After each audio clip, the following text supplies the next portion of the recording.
Good evening. I'd like to call tonight's meeting, the January 23rd, 2018 Planning Board meeting, Town of Falmouth. The first item on our agenda tonight is the minutes from January 9th.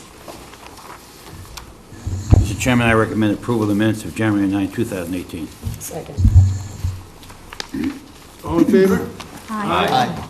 Opposed? None. The next is public comment. Is there anyone in the audience tonight who would like to discuss or bring up something that's not on our agenda tonight? Okay, hearing none, we'll move on. The next item on our agenda is a release for performance bond for Maribel Lane. Corey, do you have anything on this? Any background? It's a title report was completed, and it showed a performance bond from the late 60s. It's kind of like your Paola Drive performance bond. So they're asking to release it to clear the title. Then I move that we release the performance bond for Maribel Lane. 40 years is enough? Right on the edge, Jim. I second. All in favor? Aye. Opposed? None. Another request for covenant release on Inlet Lane.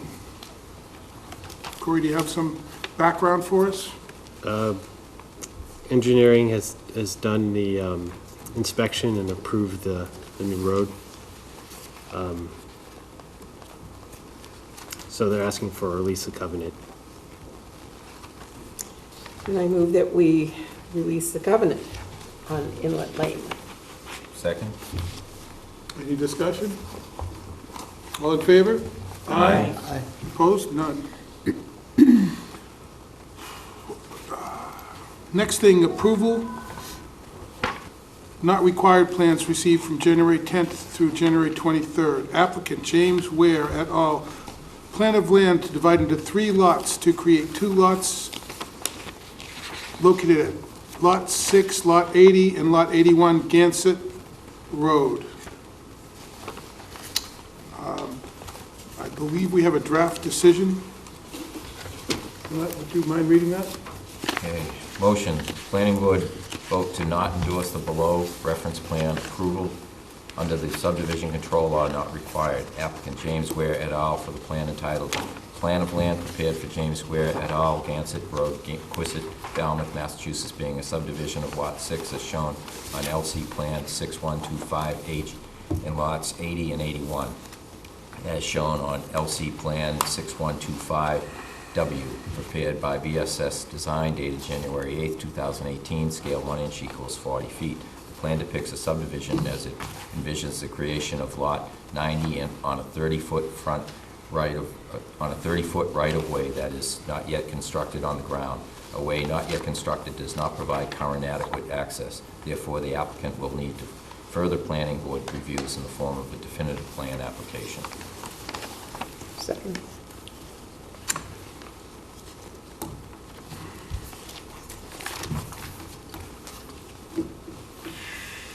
Any further discussion, anybody? Pretty clear. Yeah, I had a comment. When I looked at the BSS design plan, it showed changes to lot 89, and we're referring to different lots in this motion. Lot 90 is the wetland area, lot 89 is here, but the motion refers to lot 80 and 81 as shown on the plan. So I found that very, very confusing.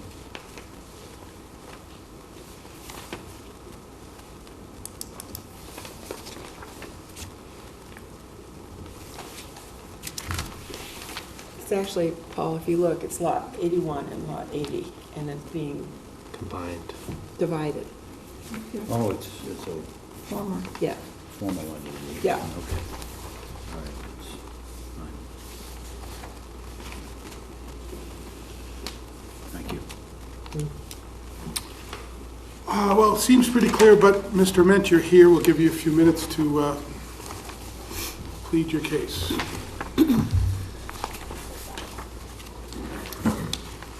Thank you, Mr. Fox. It isn't clear at all, and I hope you'll keep an open mind about this. I'd like to give each of you a copy of this correspondence with a bunch of attachments to you. I don't want you to go through it except as I guide you through it. So I want you to be able to listen carefully to my explanation. Thank you. I'd like you to turn to the last page. The last page is the current land court plan, and it shows lots 80 and 81. It also shows lot 6, which is on a previous land court plan. It doesn't show all of lot 6. Lot 80 and 81 were divided by an approval not required plan in 1988. There previous was a plan in 1974 that also was approval not required off of, that created lot 76, which became 80 and 81. So twice, in 1974 and in 1988, the planning board has endorsed the creation of lots at this end of Gansett Road. Now there's a house on lot 80, as you can see. Lot 81 is vacant. Lot 81 is shown on a plan endorsed by the planning board. Not part of a subdivision plan that has a covenant attached. There is no road construction requirements. It is a plan shown on a plan endorsed by this planning board. Is that what we're talking about right now, or are we talking about an old decision? We're getting to why this plan is entitled to endorsement. Okay, but that plan isn't in front of us, what you're talking about. The lot is in front of you. Lot 81 is a buildable lot. I'm going to say that again. Lot 80 has a house on it. Lot 81 is a buildable lot. The building commissioners has so determined. The fourth page, or fifth page rather, of the packet is the signed determination by the building commissioner that lot 81 is a buildable lot. For the reasons I've just stated. We can get a building permit now on lot 81, which, by the way, is assessed for approximately $3 million. It's been being paid taxes on that since 1988 at that kind of valuation. And it's eligible for a building permit right now. So all we are proposing to do with this new plan, which brings us to the present, is to add the 4 acres of lot 6 to lot 81.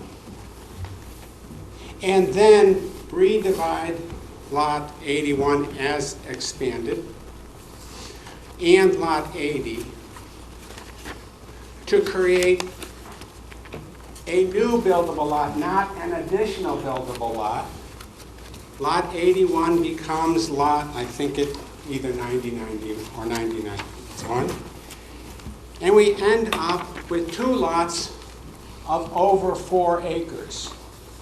Instead of the existing 3 lots, 2 of which are buildable. And one has a house, one is a buildable lot. The other, lot 6, we're not arguing is buildable. We're taking 3 lots of record, changing them to 2, and not increasing the number of buildable lots. And the frontage for the new lot, which is on the west side of the way, is the identical frontage as for lot 81. We are not changing frontage. We're simply making lot 81 bigger. We're just merging lots, going from 3 lots to 2 lots. Now, the 1974 and the 1988 plans, they're screwy. They're screwy.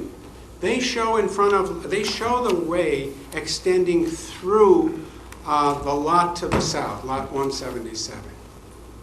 And then when it gets to where the planning board endorsed and created lot 81, it shows the solid line of the way. We're not doing anything new. Compare Mr. Bunker's 2017 plan with the 1988 plan that planning board endorsed and the 1974 plan that the planning board endorsed. We very intentionally left the frontage for a buildable lot alone. All we're doing is adding significant area to the buildable lot and simply not arguing that lot 6 is buildable. We don't think we'd have to build a subdivision road if we were to create the third lot out onto the point. So we're not creating an additional lot. We're not changing the frontage. We have an existing buildable lot shown on an endorsed plan, and I've attached as sheets 2 and 3 of this package the sections of the zoning bylaw that say that we can do what we're doing. Section 240-179-1B says that if a way is shown on a plan approved and or endorsed in accordance with the subdivision control law, that lot is eligible for a building permit. The building commissioner agreed. And section 240-66A, the second sentence in the middle of that paragraph says, the shape of 2 or more contiguous existing lawful building lots, and we have 2 existing lawful building lots, may be changed, provided the area of each lot remains the same or meets the current minimum requirements in the zoning district. Our lots exceed 4 acres. And the total number of building lots is the same or less. We are not increasing, we're not creating a new building lot. This plan is entitled to your endorsement. Thank you.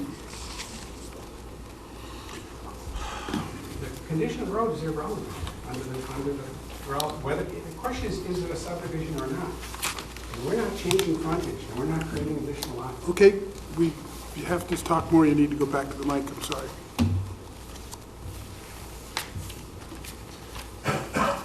John, you got anything to say? Well, it shows the 1988 plan. It shows it as an A&R. So I don't think that that is a definitive plan, a subdivision. Just because it got approved as an A&R, it says on there that it's not a buildable lot by zoning. So, And all our approvals of A&Rs always say, we're not commenting whether it's buildable or not. and everything that I know about an A&R says the road has to be acceptable. And there's not an Charlotte? acceptable road here. Do you have any thoughts on this? Not yet, but I'd like to know that what Mr. Ammon said is persuasive. Could you please explain the thinking here for disapproving it? What? Well, there is, the last 3 or 4 times our board has seen the plan, it was all predicated on the condition of the way, and that the planning board had to determine that the way was suitable for its needs on the ground, and it also had to exist before 1959, I'm trying to guess at the date, but before zoning. And the ones that we've approved were Timothy Bourne Cart Path, Ancient Way. It had been there for a long time. We went out and we didn't approve it, we disapproved it and made it do a subdivision, but it was presented, and you could drive it, and you could walk in for a mile, but we chose not to approve it and had it a definitive plan. I'll wait to see what anyone else says. Can I respond to that question? Nope, Thank you. we're having a discussion amongst ourselves. We don't have an open discussion on an A&R. We don't. We let you. I do want to point out that you're referring to the wrong section of the bylaw, and I would just point that out and tell you which is the right one. Trying to help you not make a grave error. I appreciate your trying to do that. Well, maybe at this time, do you want to hold off and have our attorney look at it and give us some advice on this? Do you feel we need to do that? Oh, we have a deadline. We have a deadline to approve the A&R.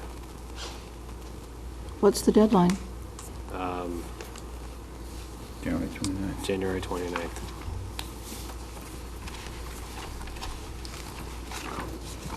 January 29th? Based on I'm not going to say anything. January 29th, Corey? Mr. Yes. Fox, can I just comment upon the 1956 issue? I think it was 59. I'm not sure the date. Is it 56? I Yes, thought it was is. The zoning bylaw says, and this is section C of section 24179-1, and you happen to have it because it's right below B, which I gave you. That says that a lot is buildable if the planning board determines that a way in existence prior to February 17, 1956 is constructed satisfactorily. That's the section where the planning board gets to look at the condition of the road. Section B, which is what I referred you to earlier, a plan endorsed in accordance with the subdivision control law, binds the planning board and protects the lot owner who knows that he has a buildable lot. The adjustment of the lot lines has nothing to do with getting the building permit. That's a determination for the building commissioner to make. But I will tell you that the driveway to this property extends in the right-of-way, and then there's a turnaround in front of the existing house on lot 80. And I'll also tell you that our zoning bylaw allows, by right, driveways, a single driveway to serve 2 houses. Only when you get to 3 houses does it become a common driveway and you need a special permit. There is no reason we have to extend this road. This road, because it's shown on a plan endorsed by the planning board twice, years ago, and relied upon, is sufficient. You don't make that determination. You would only do so if the conditions had significantly changed. There's one case that involved an A&R plan where the road had been dug out 40 feet deep for excavation. Nothing has changed in this case.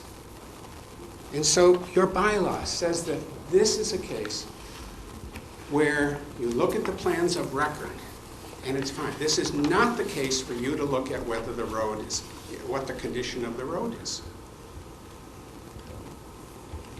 So, Mr. Chair? Yes. So I have a document here that says approving A&R lots on existing adequate ways. And it says, in determining whether a proposed building lot has adequate frontage for the purposes of the subdivision control law, Massachusetts General Law, Chapter 41, Section 81L, provides that the proposed building lots must front one of the 3 types of ways. A public way, or a way which the municipal clerk certifies is maintained and used as a public way. B, a way shown on a plan approved and endorsed in accordance with the subdivision control law. C, a way in existence when the subdivision control law took effect in a municipality having, in the opinion of the planning board, suitable grades, adequate construction to provide for the needs of vehicular traffic in relation to the proposed use and for the installation of municipal services to serve such use. So in my opinion, if this is correct, then this is not correct, the application. But if it's this technical, I think that we should ask for town council. We'd have to ask for an extension on the deadline, though. I'll give an extension. Great, Good. because I'd like to know. I'd like to for know sure. too. I don't, it doesn't, on the 3 or 4 decisions that I've been involved in, it doesn't appear to pass muster. Right. But if there's something about a plan that we haven't even seen or had time to review just this 1 minute, I need more time to understand what you're saying. You've dropped all this on us now.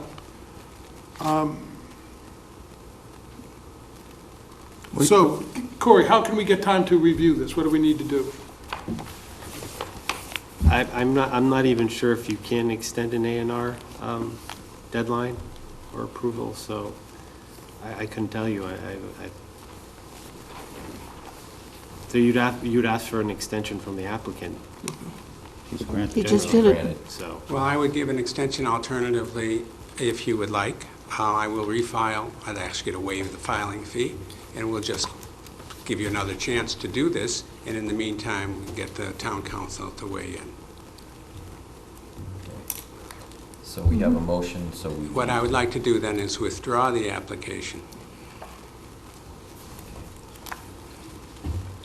So Make make a motion to Yes. accept the withdrawal of the And application. I'll second it. All in favor? Aye. Aye. Thank you. All set? Can we set a date for the, Well, it's withdrawn. We'll have to, Submit it right away, and you'll have... balls in his court. To get town council's... Thank you.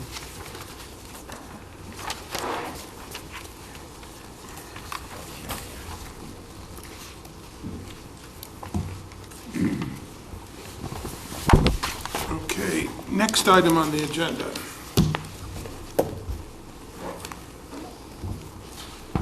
Oh, my favorite subject. Public discussion, nitrogen presentation by Michael McGrath of Holmes McGrath.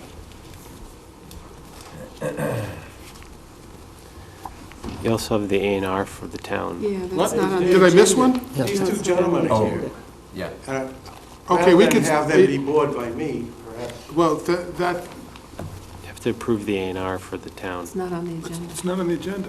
Well, it just arrived today, Okay, so, so that's Or the plan that's yesterday. underneath here. yes. Could have handwritten it in there so I could have something to follow. I knew there was something there, but I didn't know what it was. You guys reviewed it in the office. Yeah, I thought saw you it. would I remember. forgot it. But I went up the office and reviewed it. Okay, everyone have a chance to look at this one. Yeah. Okay, it's simply What is it? their septic system. They're doing an Indian swap. We do this all the time. Septic system. Charlotte, Okay. what happens is, I don't know if you've seen this, but many times the building's over a line or something, so the two lot owners trade an equal piece of land, the same exact square footage, one for the other. No change in total lot size, just moving around. It's typically approved very quickly. I've had to do it on my own lot one time. Thank you. It's, do you see what we're doing? I do. That's that little squat, and they're just moving the line over enough just to make up for the exact square footage. Got it. Motion to endorse? I move that we endorse the plan of land for the town of Falmouth at Old Meeting House Road and Bayberry Patch Lane. Second. All in favor? Aye. Aye. Opposed? And then we're gonna take out of order, is that what you're suggesting? You volunteered. You volunteered. Okay, move to take the agenda out of order. Okay. All in favor? Let's hear it. Aye. Aye. Opposed? Okay, planning board discussion. Revised building elevations and landscape for site plan review decision, Kenneth Caputo, 40 Davis Straits. Back again. Back again. Good evening. Last time I left you, I had the opportunity to say Merry Christmas, so I'll start off by saying I hope you all had a Happy New Year. We're here because in our approval from December 19th, the condition of approval requires us to come back to the board for any changes, for discussion as to whether the board feels that the change results in the need for modifying your original decision. So I'd like to give you, I have a couple of exhibits to help explain this change. There's two. There's a minor landscape change that I'll show you what we did on the landscaping plan. And then there's a elevation change to the building. And the elevation change to the building will require a little bit more discussion. This is the building as it's proposed to be changed. You'll see that we feel that it is very much the same building that we worked so hard with the planning board. And Mr. Curry and I would also like to extend my congratulations to Mr. Curry on his retirement. I trust he's doing very well and enjoying the time. Moving along, what we have, whoop, that's not the right button. Let's see. There we go. The landscape change, real quickly. What we've done is we have proposed to add some minor landscaping around the dumpster pad area. I'm trying to figure out how to use the pointer. That ain't it. It's the center There you button. That ain't it. It's the We're center going in button. deep here, yeah. All right. The landscaping in the bottom left corner around the dumpster pad, it's something that as part of it, we did follow through with our ZBA special permit process. It's something that ZBA had suggested that a little accent, something to break up that fencing around the dumpster pad would be good. The 99 is just below that area. A lot of patrons come in from that area. So it just extends the landscape treatment on that backside. I think it is a nice enhancement to an already well-planned site plan. On the building itself, what we are proposing... Could I interrupt you for a moment? Yes, ma'am. You said that you're putting some shrubs or something to further, what kind, do you know? Oh, geez, I knew you were gonna Dude, ask me that. Pat, You they're always labeled. get me on that. They're labeled CL, and look at CL. Yeah, there is a CL. schedule. Oh, Not that I can read it, but it is sorry. labeled. It's very CL. difficult on those small prints. Every halo. Every halo. Comus oaks. I failed the quiz. Okay, Just a little Yeah. something to Clever, enhance I like the area those. around the base of the fence line, break it up. It is gonna be a decorative fence, it's not a stockade fence. In itself, it's gonna be attractive, well, as attractive as you can make a dumpster screening fence. Nonetheless, to the building. What we're proposing, you'll see on top, we have elevation views of a building that's proposed at 34 feet 8 inches. And that 34 feet 8 inches is to the very top of the gable that faces Dillingham Avenue. The original plan was to have it at 32 feet 8 inches. Let me explain what happened. I'd like to say I'm surprised that we're back so soon, but with the amount and the significant amount of changes that we made to our tenant's prototype, I'm not entirely surprised that we missed something along the way. It turns out that in all their prototypes where they have that box tower and the hip roof design, the space above the main entry is available to them if they find the need for storage. And what happened in our design as we went through the process is we did lower it, but we have precluded their ability to use that space. Now, when they brought this to our attention, they brought it to our attention because we started working diligently on our construction documents for the building because we really want to build this building soon. We saw in the construction documents that the height above the ceiling in the main waiting area was only 5.5 feet. And you can see that in these elevations here, I think. Can we dim the lights just a little bit more? Maybe we'll be able to see these numbers clearly. I hope that helps. Let's go with that. yeah, you need to go there to see it, I hate to say it, but I Can you can't. guys see these numbers? I can see it now, I couldn't see Okay. it till you did the last one. So the lower elevation shows that we only have 5.5 feet of clearance to the bottom frame of the roof truss over this area. And this is the attic area up here for storage. Now, when this came up, of course, we advised the tenant, we advised our client, the landowner, that we have conditions in the approval that we have to post notice and ask if you think that this change requires a change and a modification to your decision. This also came about right at the time of the ZBA hearing. So we did a couple of things. First and foremost, we informed the planning staff of this change. We did bring this to ZBA in their process for a special permit, and I also advised the landowner that we had to make sure we disclosed and got that 750 square feet of attic, that we got that on the record. So instead of 5,100 square feet of usable floor area, our building is now 5,850. Now, it has no effect on the parking because we had some excess parking in the plan already. But we did want to disclose that, and we did want to bring this back to you.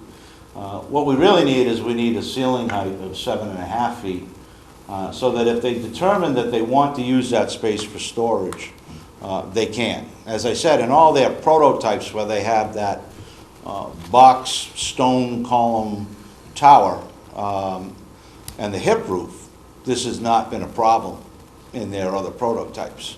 And it wasn't identified as a problem until they saw drawings similar to the section views that I brought with me tonight.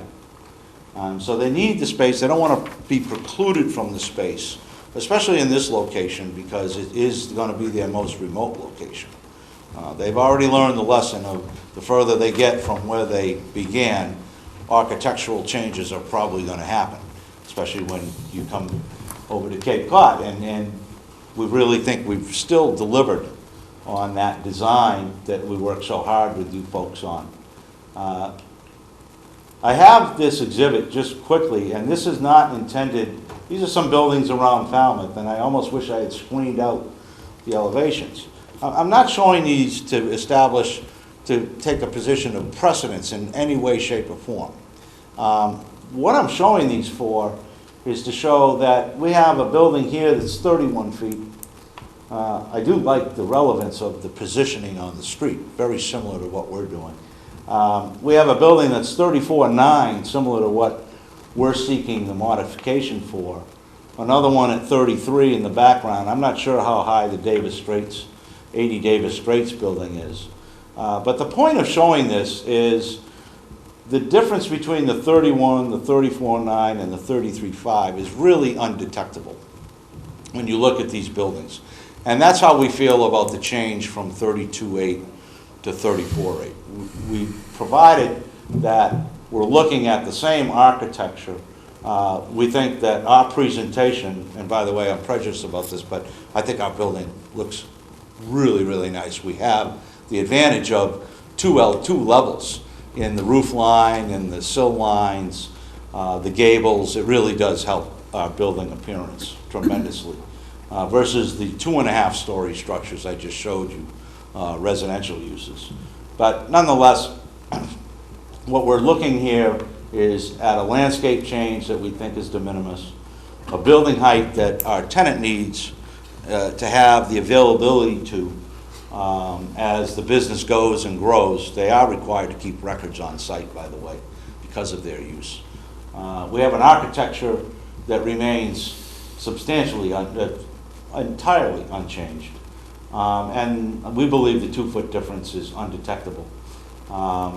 And so we respectfully request that the board determine or consider through this discussion that no modifications needed to the original decision. And we will continue on with our construction documents and hopefully get to construction early in the spring. Okay, thank you. Can we have the lights back?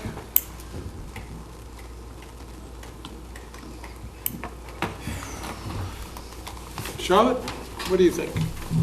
What's the ceiling height on the first floor? It's 10 feet. And that's 10 feet throughout the first floor because examination rooms, x-ray room, they have a small, I guess it's an operating room, although they don't do operations like the hospital does. They have equipment needs, they have all kinds of space needs. So from an operational standpoint, they need the 10 feet on the first floor. And that's 10 feet throughout. And we looked at that. Could we drop the ceiling height? And from an operational perspective for convenient MD, from a design perspective of where that sill is with the windows, and everything would have to come down with it. And it just really, it didn't work well. It didn't work at all from an operations standpoint. Well, I remember when you were here before, early on, I was asking what you were going to do with your attic space, and there was no plan to use it at that time. So this is a slight change, but I don't see, it actually goes along with the sense that we have for Davis Strait coming in closer and being at this height. And I think it's silly to build big open boxes with no practical use. I mean, we're trying to build a built environment that'll last maybe even more for this tenant, you know. Yeah. Structures that will work for a long time, so we've talked about that before. Paul, do you have anything? Like I say, I don't have a problem with this the way it's been presented. I think it makes a lot of sense to utilize the space there, and in the spirit of the cooperation we received from your client and you, I think it's only appropriate to agree to this. Patricia? Ooh, so formal. I have one concern, and that was brought out initially, and that is by bringing that up 2 feet, you also allow for a much, much larger sign. And I don't want to see that. Aesthetically, it looks the same. I agree with you.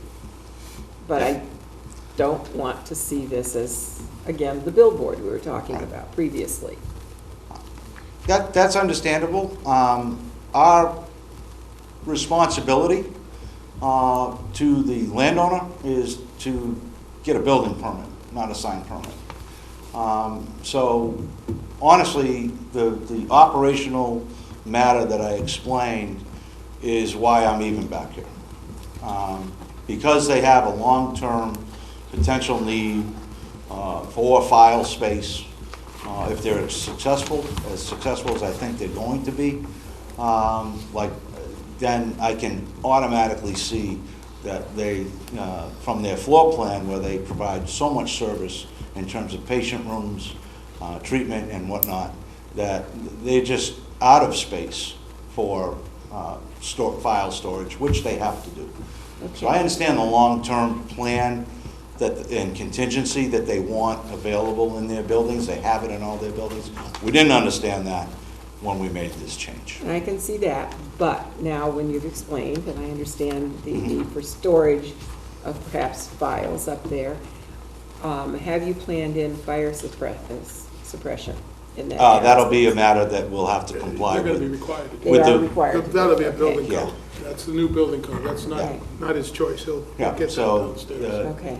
If that's, and you saw, I can't even figure out how to go backwards, but in that floor plan, there was a egress to the roof. So it enhances that function too. It wasn't originally planned. I'll tell you, their prototype puts their mechanical room in the front of the building, built into that overhang. And we put the mechanical room at the back of the building. It was a large enough room for a stairway up to get to the rooftop, functions, and if they needed in the future, get to this space. So in this space, the stair is going to be interior. It's not going to be an exterior stair. And we told them from the get-go that when we started to make these changes, that mechanical room, we need to put it in the back. That's where everybody is going to want to see it. So that's what we did. John? Well, I don't have any problem with the change. PM? My only question is, I would like you to agree that you will not make the sign any larger than that space could accommodate it. So I don't want to see the sign 2 feet higher no. in order to, so I'd like you somewhere to, I wish I could agree to that. And if we had ball control on the sign application, we would agree to that. But I would be speaking out of turn. I can tell you this, we know the sign bylaw, we know the aesthetics challenge of any sign review. This is going to be subject to sign review and approval. It's going to be over 8 square feet. I know that for a fact, and I think you saw it in our original renderings. You could tell that sign was more than 8 square feet. So it's automatically going in for sign review and approval before the Board of Selectmen, the sign review committee. And it's going to have to fit in that space in a way that aesthetically works. well, you could. I Yeah. mean, you could just have an extra foot on the bottom and an extra foot on the Yeah, top. Certainly. But I don't want to see, I mean, that was one of my big issues, is having a gigantic sign. Understood. And so if you could make sure that Pam, you would don't. would you like to put a condition on that the sign be Yes, I no would. bigger than it could have been on the former plan? Yes, I And would. just leave it at that, That's perfect. okay? Yep. That's So that exactly they'll what have I- numbers to work with, and Yes, so we can do this. absolutely. And, Is, yeah. You can't really condition what you're going to be voting on currently. It's just whether or not this change is significant. Oh, change is significant. To have them come reapply, And we could make a to recommendation. change. We can make a modify the recommendation cha- to the design yeah. review committee. We can do that, can't we? To this- We can do that whether or not we have this tonight. We can do that at any time. yeah, I'm sure the application's going to come before this board. No, it for- doesn't. We Different. separated out both sign and design review, and then about 2 years ago, we took the design review back. So we let the sign review go there. But this is an important thing, and it affects more than you. But I think we'll have to deal with that on a separate So we course. need a motion then to put a referral letter to the sign committee to condition the size of the sign, if we approve this. So I guess first we have to approve Yeah. of it, Let's take care of this first. and then we need a motion to Okay. do that. Again, I'm not, This is our business. Yeah. You Yeah, that's made right. your point. We're thank you. dealing with what we have to do. So, I guess we need a motion to, Well, first we need to dispose Bob of has- it.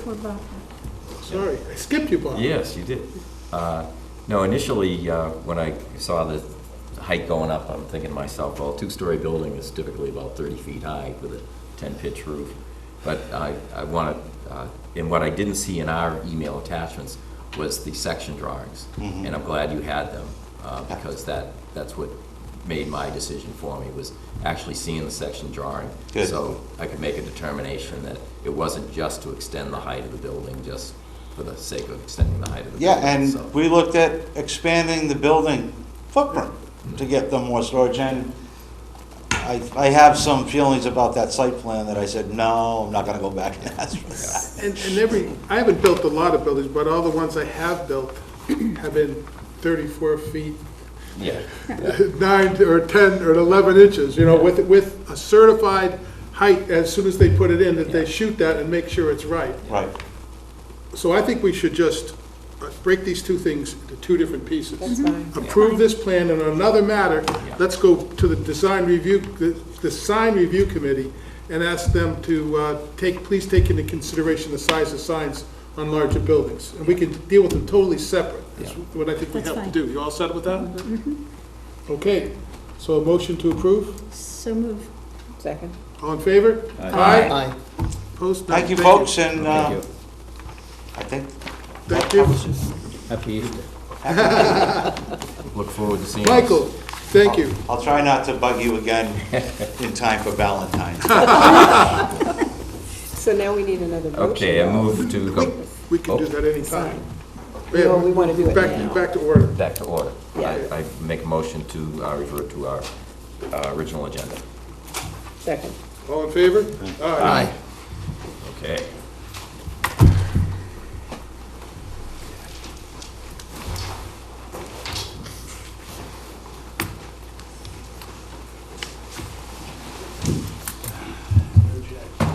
Want the lights on or off?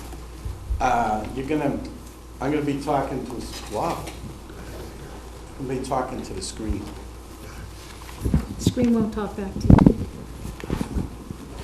Thank God. Yeah. That's pretty clear. Yeah, that's good. Yeah. This moves it. My name is Michael McGrath. I'm a registered engineer and professional land surveyor.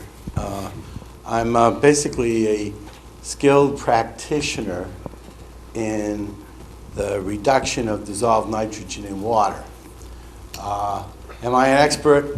First off, I'm not here to advertise any of my products. I won't mention them by name. I designed, permitted, and built and operated the very first residential denitrifying septic system in Massachusetts history in East Falmouth, 1986. You know what happened to the pioneers. When they went out west, they get shot with arrows and tomahawked anyways. About 14 years ago, I co-founded with two others a Cape Cod firm that makes a family of innocuous carbon products for denitrification of water. This is the kind of carbon that they use at treatment plants. If that firm has sold enough carbon in their life to have reduced millions of pounds of dissolved nitrogen from treated wastewater. And I was the guy to come up with the idea of inventing the organic carbon. I'm speaking as a knowledgeable expert. I have a system that 2 weeks ago discharged 1 part per million of total nitrogen. There's 80 going in. Last week was 2 parts per million.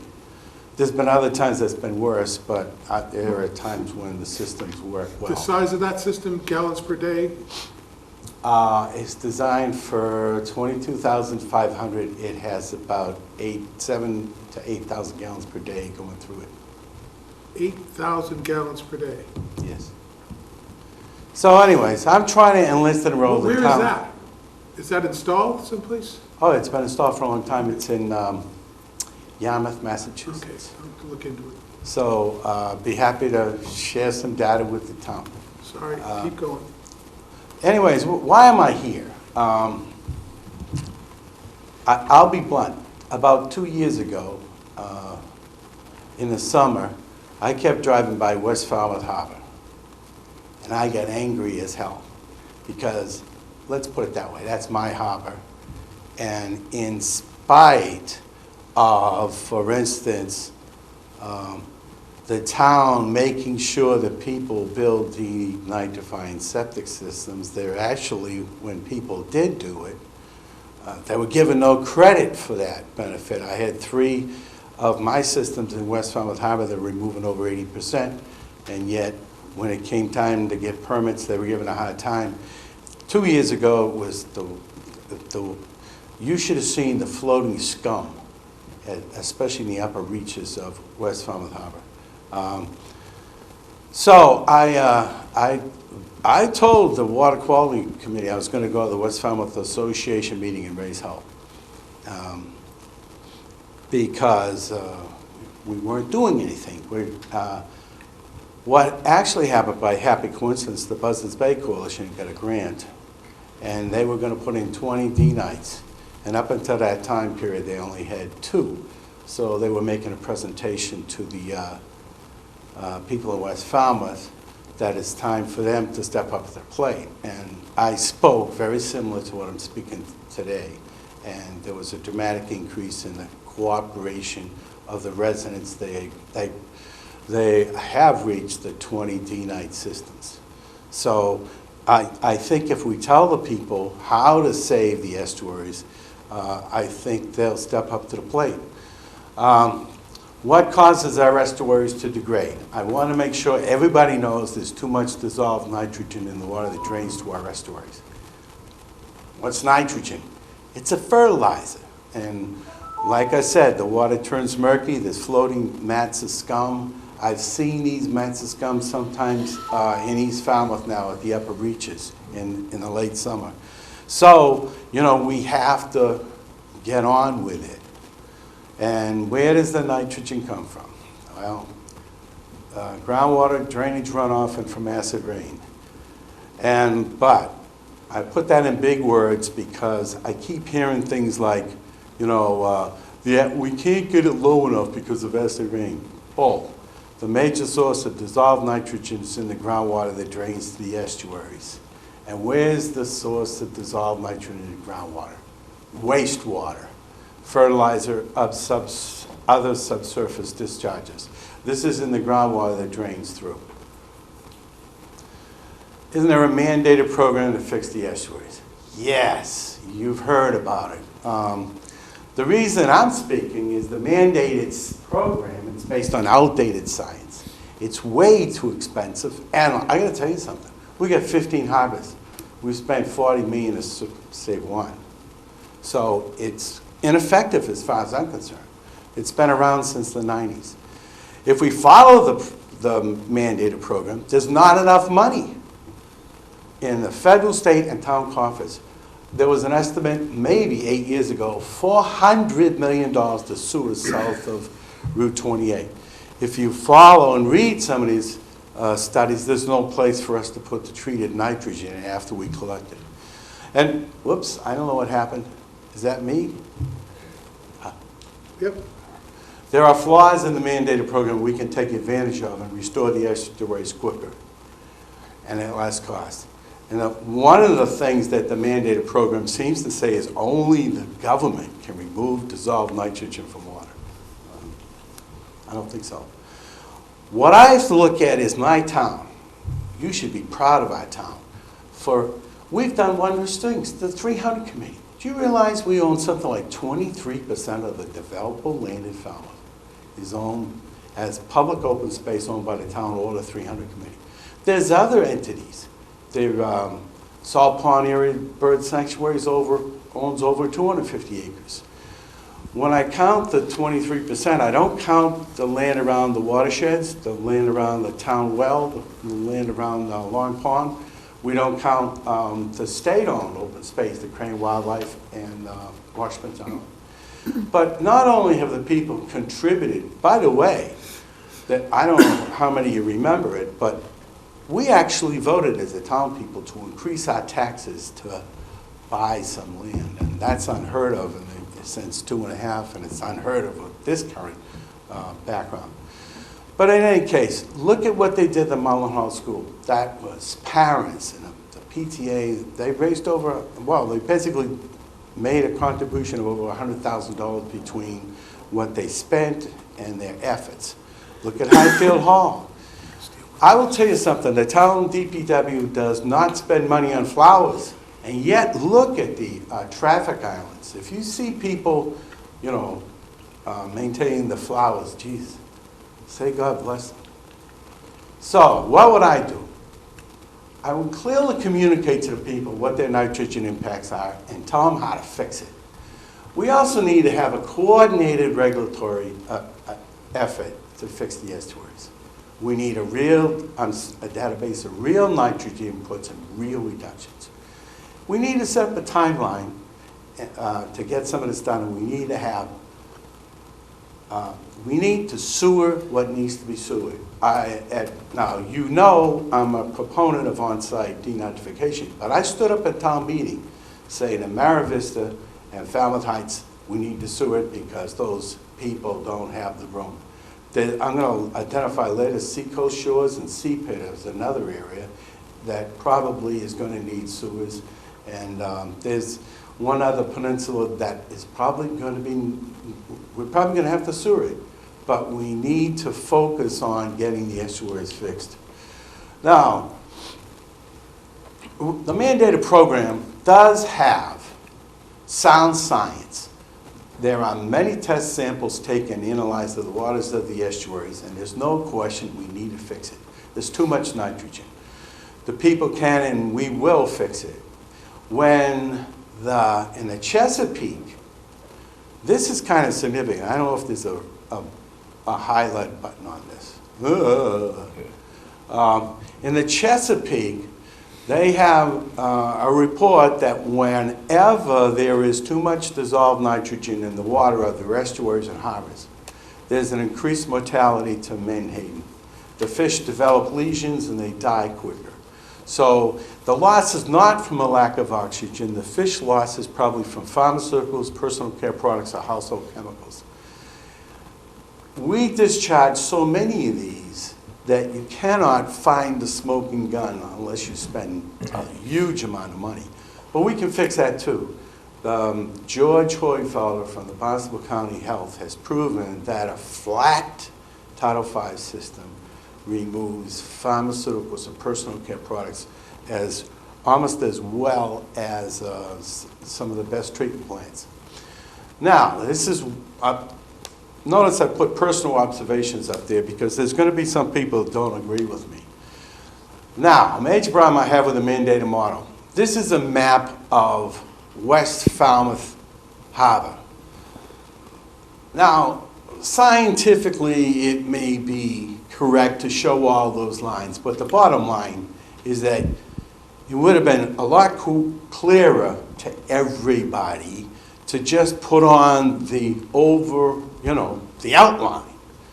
Now, one of the things that they say is that if you had I'm sorry there's not a pointer on this, unless there is. The center button. What? The center button has a laser or a red.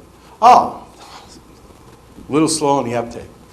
What this model says is that the nitrogen from a house out here or a house here on the harbor has the same impact on the harbor as a septic system way up here.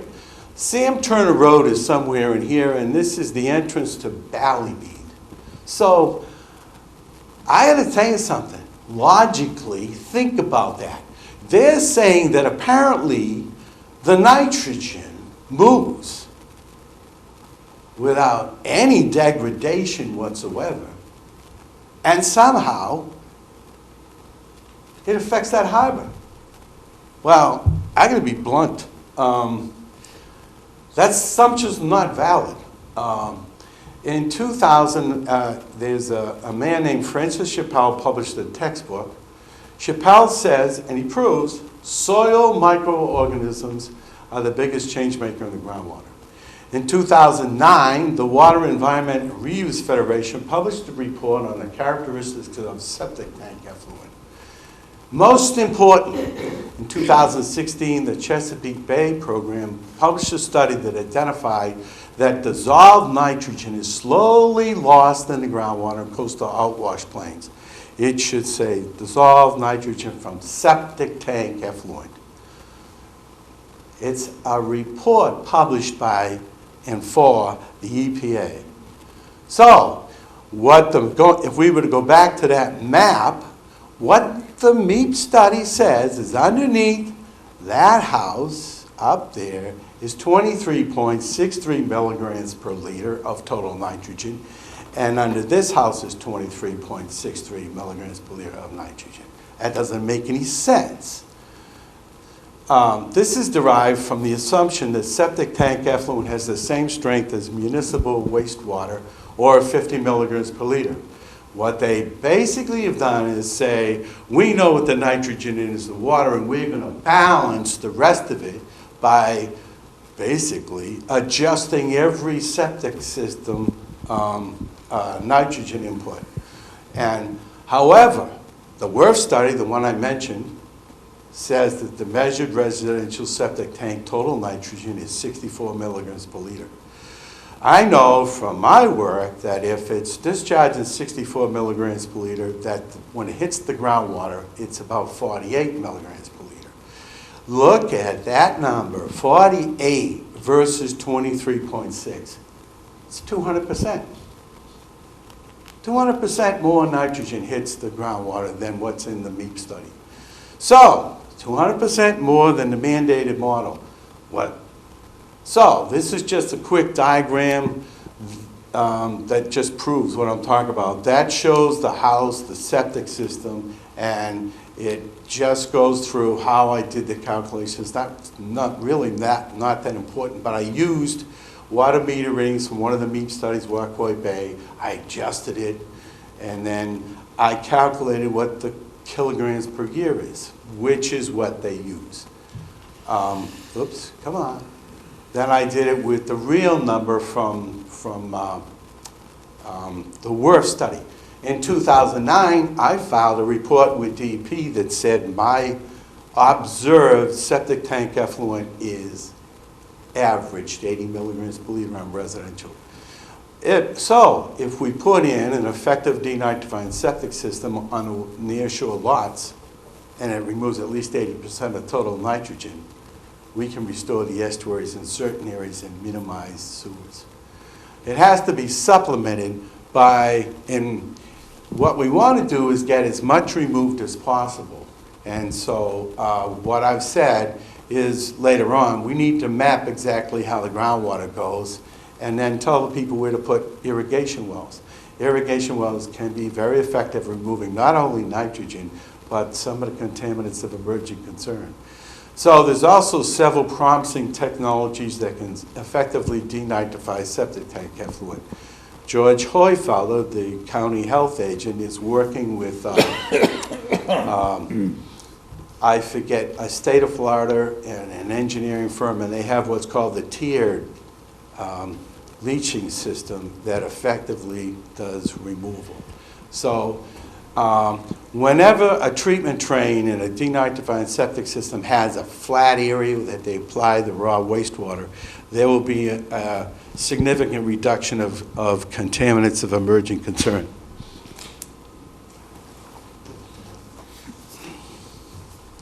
So conversely, if they're on a hillside, they don't work as well as what you're saying. No. If you could build one of those systems and it would work real well. There's also a system that, there's several systems out there that are effective at removing total nitrogen.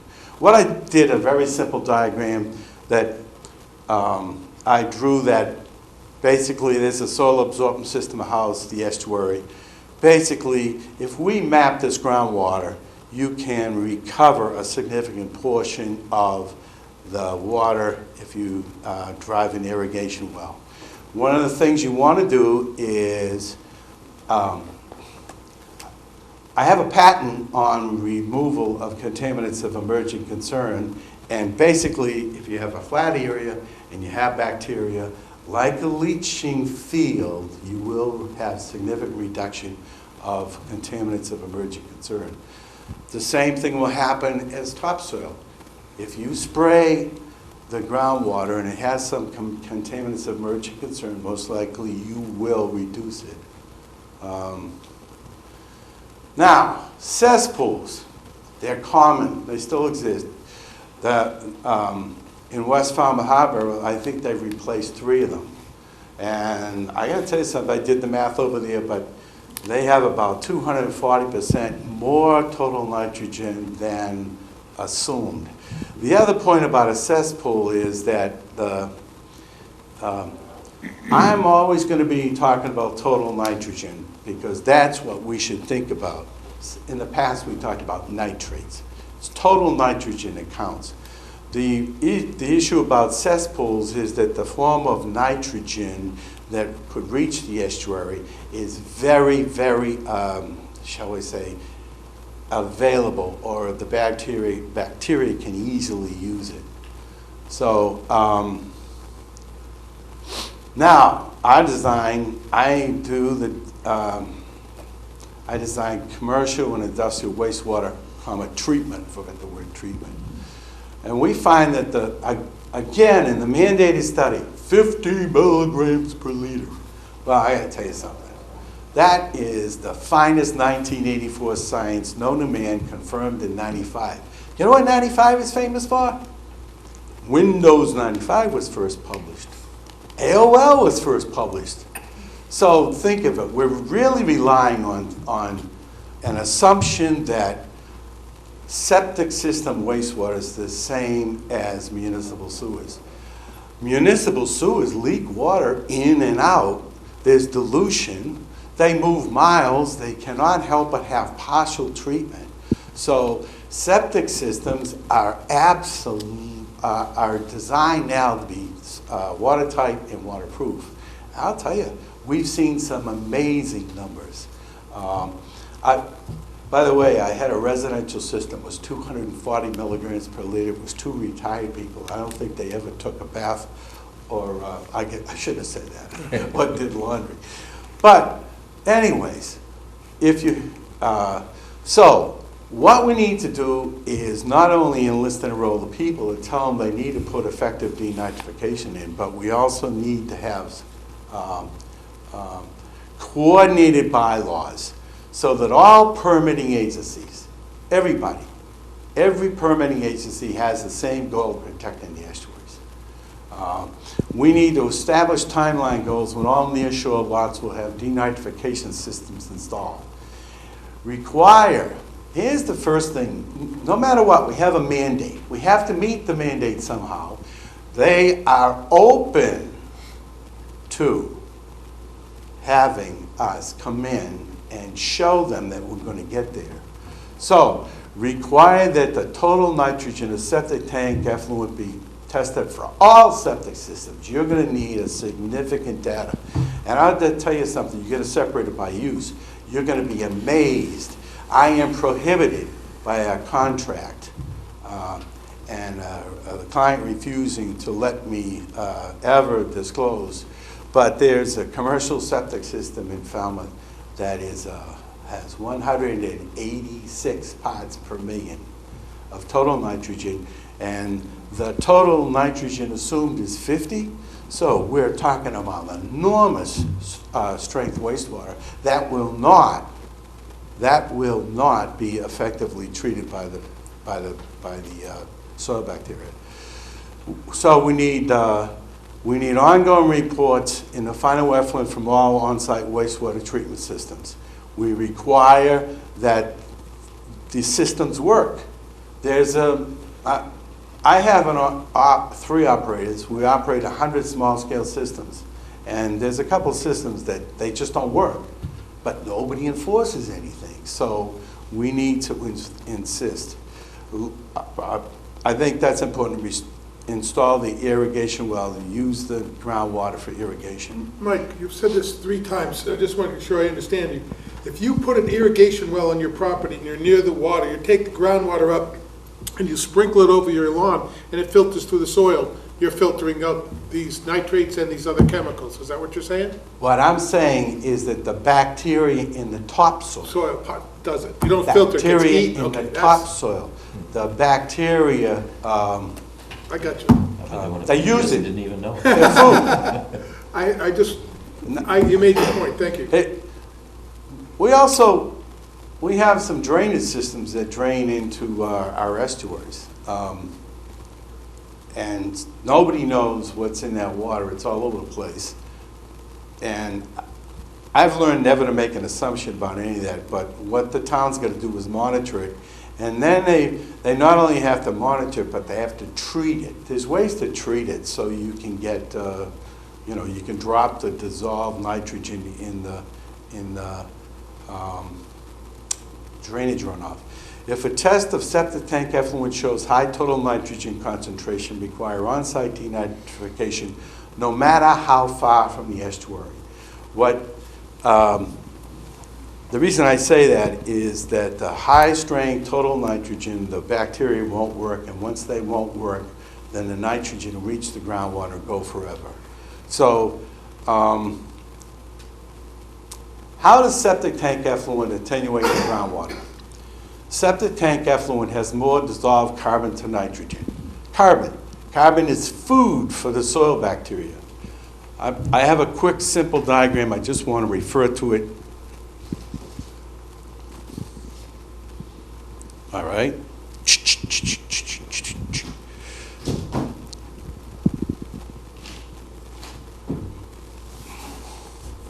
I'm sorry I didn't make copies of these, but I've had I spent a lot of time in this.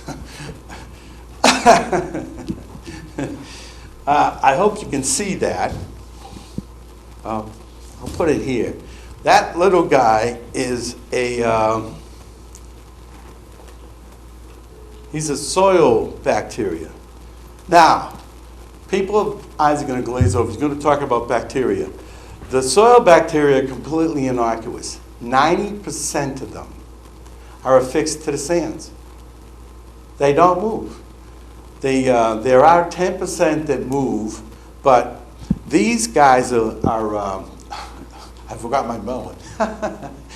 These soil bacteria are, they live in, it's the next slide, but why don't I describe what I'm going to go forward and forget that in a moment.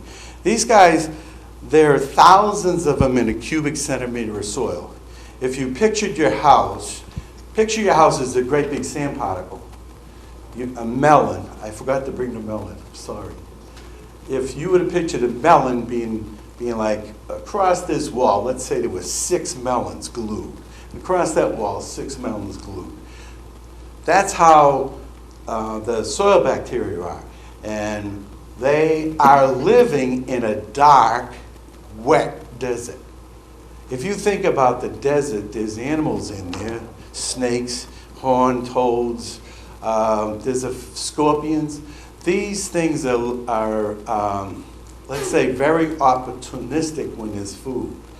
When there's no carbon that seemingly is present, there's carbon raining down at very low concentrations from the topsoil. So there's always some active soil bacteria that are always affixed to the sand particles. 90% are affixed. There are a few that float around, but they're overwhelmingly, there's very few of the bacteria that cause harm to human beings. Like I said, when you add carbon, then they multiply, and they multiply pretty rapidly. So what I was trying to say is, or what I'm trying to show there, is that the soil books say that the carbon to nitrogen ratio in those guys are between 3 to 1 to 5 to 1. That shows 5 C's and 1 nitrogen. What I'm trying to get at is they are what they eat. So, what I want to do is, let's skip the next two and say,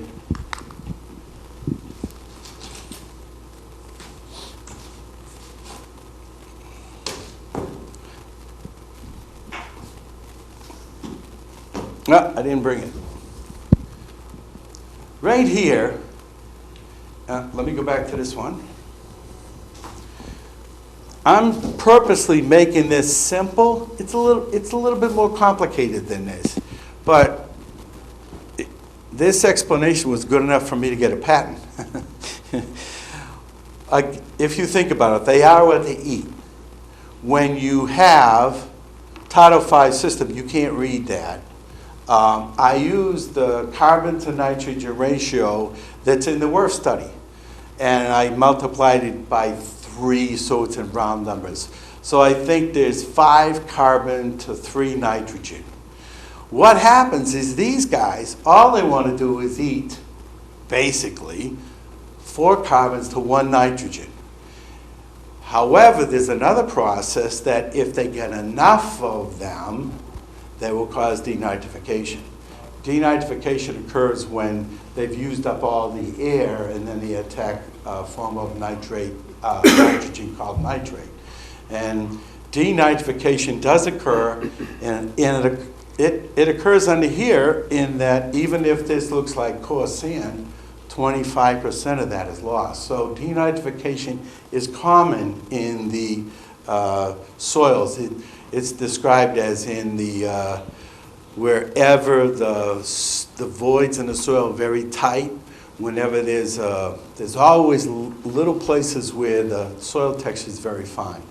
So, anyways, that what happens here, and it's described in the Chesapeake study, is that in 200 meters or 660 feet, basically the mass of nitrogen is dropped enough to be innocuous in the groundwater.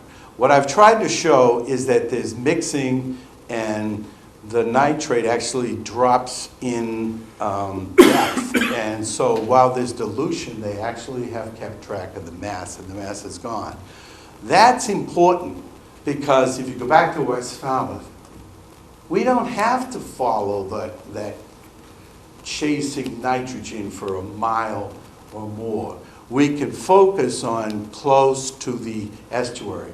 We also have to denitrify any high-strength ones upstream. And one of the things that's upstream is the treatment plant.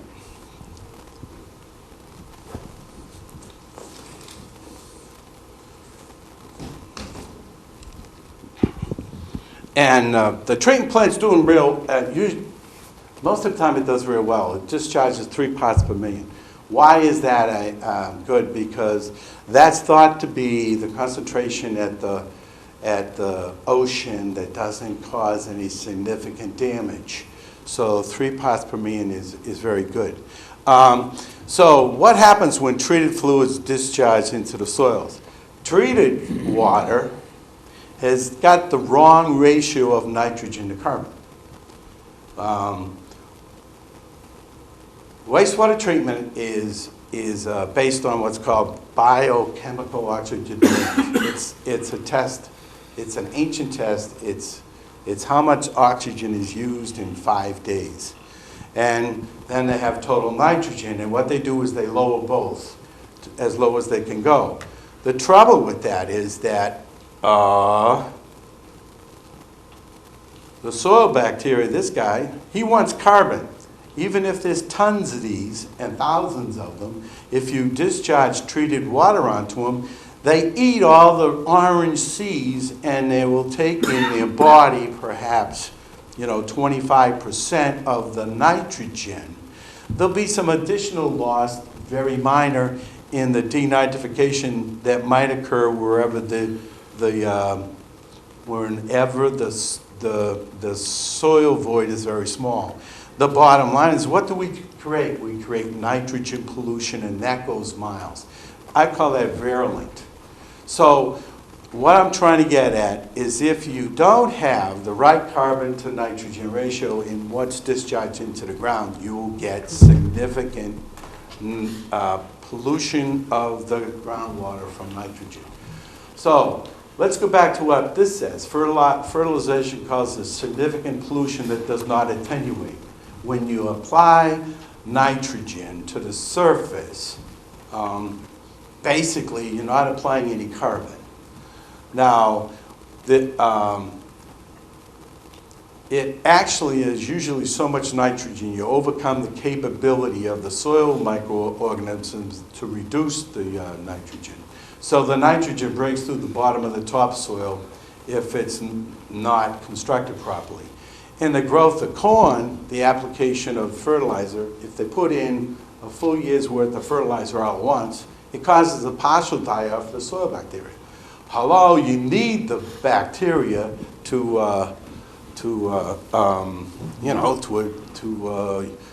well, the bacteria not only reduce the nitrogen, but they actually help the roots of the corn take in the nitrogen.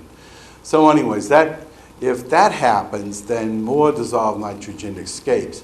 There's a lot of science, a lot of studies that if the topsoil is 8 inches thick, you don't seem to have this. So we got to make sure everybody knows you got to put in 8-inch thick topsoil. And no matter what, I say, don't put the fertilizer in it all at once.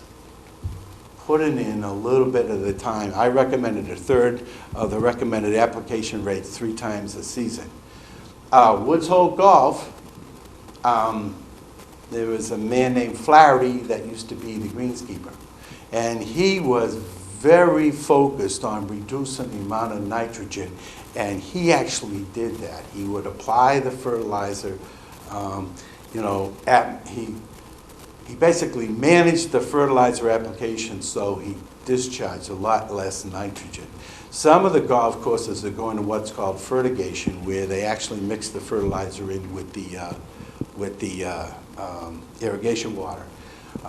The last thing we want to do is, have someone put all the fertilizer in, especially they shouldn't put it in the winter because it'll just break through. Now, it's important to understand something. At the upper reaches of the Chesapeake, they have groundwater with 8 parts per million of nitrate. And where's it coming from? It's coming from agricultural practices upstream. There's a lot of agricultural research being done to minimize that, but one of the things that happens there is that proves that nitrogen from fertilizer travels a very long distance. So, I've been very wordy, I'm sorry, but this is pretty complicated. I wrote a bylaw that I think you should use to basically said, every time you get a building permit for renovation, addition, or you do a repair of a septic system anywhere in town, or when it's inspected or repaired, then the owner shall arrange for a test of concentration of the total nitrogen in the septic tank effluent. Why do I say that? We need to prove, you need to prove in this town that the nationwide studies are right and that the mandated model's wrong. And the only way you're going to do that is overcome with data. All levels of government should cooperate and agree on what steps are appropriate, efficient, cost-effective. Create a coordinated town bylaw that requires all land use permits on land to focus on denitrification and restoring the estuaries. Remember my frustration in West Falmouth. I had people that had effective denitrification, and 2 of them applied for variances of certain regulatory requirements to do with plants, and they were both denied. To me, the estuaries more important than almost everything else because it's such a significant part of our town. Plus, no matter what, the way that system works, the system that was installed, it most likely reduces contaminants of emerging concern. So, link any uses within 700 feet of the estuary. I put 660 on the other one. The thing that I'm worried about is that I've had certain of my soil-based system that have failed, and they would have worked for a very long time. And all of a sudden they fail, and it's these low-flow toilets. I realize people saying, we're saving water. Well, we're also contaminating groundwater because I've had 3 or 4 breakthroughs of the acidic water where It's a complete surprise to me. I've been doing these systems since 95 on a consistent basis. Again, I reiterate, sewer what needs to be sewered. Seacoast shores, an area with small lots and dense developments are probably gonna have to be sewered. We need to continue the pond watch testing. That was a great program, believe me. That was, again, all volunteers. Thank you. We need to map the groundwater in the upland that drains the estuaries. Why do I say that? The groundwater can be pretty strange. And if we map the groundwater at every, on the shores of the estuaries, they will then know where to put the irrigation well. I will give you a perfect example. At the intersection of Surf Drive and Oyster Pond Road, I mapped the groundwater when I was going to school for soil science. And the groundwater is very strange there. It actually, it goes back and forth. And not only does it go back and forth, but it's out of sync. So it's not anything I ever would have thought of.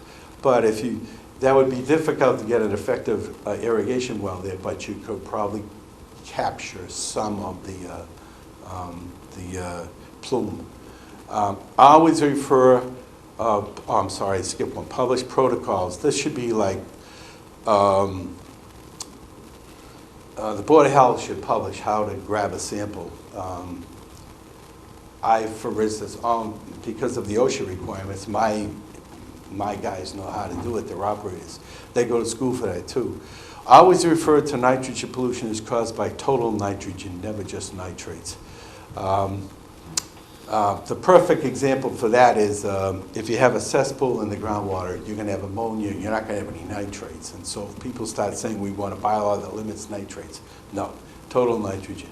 You want to, again, report, you need a database that tracks all reported total nitrogen, and you gotta develop a realistic loading model based on actual, raw, measured total nitrogen concentrations and real actual water meter readings.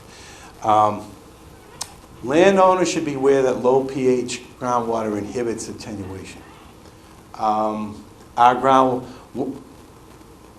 didn't do anything. What happened? Can I go back? Oh. Don't give a guy my age. Anything electronic. What I didn't draw this, but there are these people that want to put wood chips in the groundwater, and that creates highly anaerobic conditions. And I have mixed feelings about that. I always thought they should be set above the groundwater. And one of the problems that, remember I said I've had a couple of systems where there's low pH. The water was acidic where it's never been acidic before. Denitrification basically stopped. And that's how actually, the first one, it must have taken me a year to figure out that it was low pH because we'd never encountered that before. So deep mulch beds mixed with lime on the upland border of the lots. Why am I saying the upland border? The bottom of the mulch will leach what is called what I call long chain carbons, meaning carbons that have started to break down. And they will actually get captured on or they'll stick to the soil particles in the groundwater, and they'll slowly degrade. You won't have improvement in a year, but you'll have improvement in 5 or 6 years. Strange as it seems, the USGS discovered underneath the long abandoned beds where they dumped treated water at Otis, they found the groundwater was anaerobic. It should be aerobic, but it's anaerobic, and it's because there's little tiny carbon particles that have slowly degraded over time, and that will actually remove any nitrogen that's coming downstream.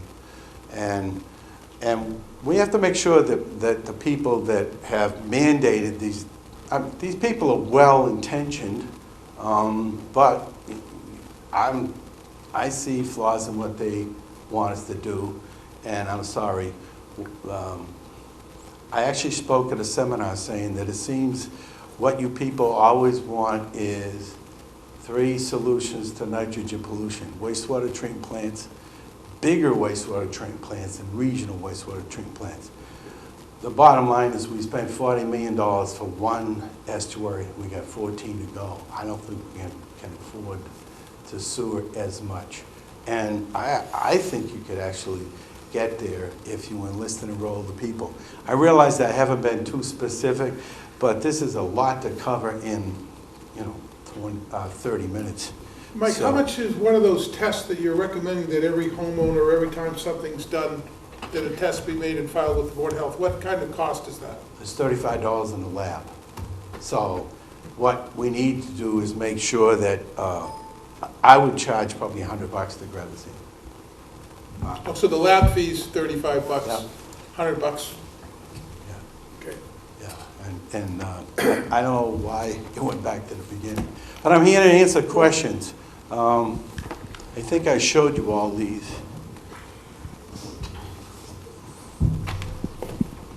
One of the things I don't really want to get into the Board of Health's job.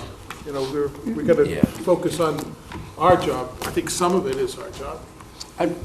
I don't know if I showed you this one. This was the 200 meters. Yeah. Yeah. If you read the Chesapeake report, by the way, I'm happy to send you copies to us of those. Please do. Yeah. The Chesapeake Send one is the recording. most important one. The Worth one's about that thick. And by the way, just a hint, if you read the mandated studies, it says that the nitrogen is from houses is estimated on a per capita basis. And there's actually a calibration that somebody did to prove that their numbers are right. But per capita doesn't include, in my mind, the nitrogen from shower water, dishwater, and laundry water. And if you look at the Worth, that's a significant portion of the nitrogen. So the bottom line is, rather than speculate on this, we really need real hard data. And you know what? We need town meeting to adopt this so everybody's on the same page. All of the committees ought to get together and make sure they all agree on this. So I'm happy to answer questions. I'm happy to come back at some point because I've talked a long time about a pretty technical product. John? Mike, other than sewering all of the estuary areas, to have a substantial effect, how many homes do you think would have to have denitrification systems that already exist without any new homes being built? Do you have an idea? No, I don't. Let's put it this way. When I look at the value of my house compared to the value of some of the people that live on the water, basically they can afford it. And the other thing, if they're asked and they understand it, they'll actually do it. They'll actually put in denitres. And I have quite a few systems in Falmouth, and a lot of them were voluntary. What caused them to be voluntary? What made them aware of it, do you think? I've done 3 for one family, and I think it was the builder said to them, you really should be doing this. And I built one, and I got 90% removal on a consistent base. It was a very good system. And then I got 2 more from the same family. So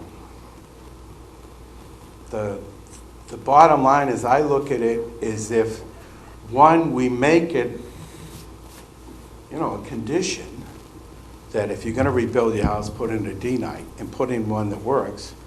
And the second thing is that to me, the quality of the water is the best thing. We need to focus on it. Mike, you gave us almost too many things to deal with. What do you think are the 3 most important things we could do as a town to start working on this project? Start out with getting real septic tank effluent concentrations measured, and somehow get it to the point where there's a discussion where we need to start when it's That's one, 600. what's two? Those are the two things. Oh, get the data and then the discussion. With that, you need to start denitrifying if you need the water. You used the number 700 feet. Do you think you would say that houses that are more than 2,000 feet away don't have any impact on the? Let's put it this way. Nitrogen is not made from the material that makes black boxes. It's a nutrient. And so what'll happen, as long as there's enough carbon there. Now, let's put it this way. If there's 10,000 bacteria in a cubic centimeter, which is pretty small, and it travels miles, it's being exposed to a hell of a lot of bacteria and a hell of a lot of opportunities for the nitrogen to be taken up. So septic tank effluent, when it comes down to it, if you think about it, the carbon is most likely being used a couple times, and the nitrogen is used until denitrification occurs. And I'm not smart enough to figure that out, but I know that that's what's going to be happening. Life breeds life. So when you get tens of thousands of those soil bacteria, you'll be amazed what they will do. I don't know how to describe it in any other way. Jim? Sorry. Mike, you're recommending any home near shore be putting in a system Right. that also will have a capture well downstream. How close can that capture well be to the salt water so that you're not pulling in salt water and spraying that? How far away do you have to be from the estuary to put in one of these extraction wells? I have been told by, I have to be careful because I don't know the scientific answer. Rule of thumb by one well driver was 40 to 50 feet is enough. But if you have very coarse soils, I'm not sure. Because I believe in our conservation, they don't even allow irrigation near the water. How can I say it? Ding dong, they're wrong. Yeah. What? They've gone to the Hey. dryscaping. I'm not What? going to comment either way, but I just, But what happens, if people don't know me, I will often say there's the regulatory world and the real world. And what we need to do is make sure that we talk about the real world. I wrote a column that got published in the Cape Cod Times that says that, look around us, we have fisher cats. We didn't have fisher cats 10, 15 years ago. We get coyotes. We didn't have coyotes 10 years ago. We got bald eagles in Wacoy. We have more predators. I did an EIR for environmental impact report for the original Balamede subdivision. And there was a scientist named Aaron Moen, and he wrote an opinion about white-tailed deer. And what he said was the amount of white-tailed deer is directly proportional to the amount of calories that are available to the deer. So what he actually did is went out and grabbed samples and measured the calories, and he actually predicted there'd be more deer after they built the golf course than now. I don't know if he's right, but I do a lot of walking on the bike path, and I'm a land surveyor, and in the newspaper column I said there were times that we used to be able to walk through from the railroad up the hills sometimes without doing any cutting. Today, every place I look, I'd have to cut a line. And the reason we've got more predators is there's more little creatures. The reason we got more little creatures is there's more carbon dioxide in the air. If you Google carbon dioxide, there's a government agency that measures the amount of carbon dioxide in our air, and it's gone up 25%. And so We need real science, not regulatory science. Real science says that, hello, we've got bald eagles in one quarry. A couple of years ago, I saw a snowy owl. I'm going to crack a joke. This is a joke.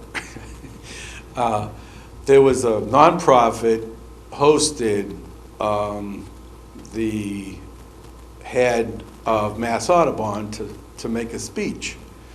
So I was there, and I didn't do this in front of everybody. I asked him afterwards, I said, gee, I walk in the bike path. I used to see an American mink all the time behind a Chappaquiddick Grill. And I said, all of a sudden, I haven't seen him for a long time, and then I saw the snowy owl. So did the bird we never seen before eat the animal we only see once every 30 years? It was a joke. Well, American minks, we've actually are seeing them.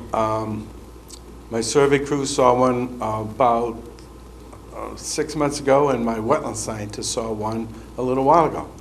So hey, I've been here since November 1st, 1970, and we didn't have common American minks, and we seem to be getting them now.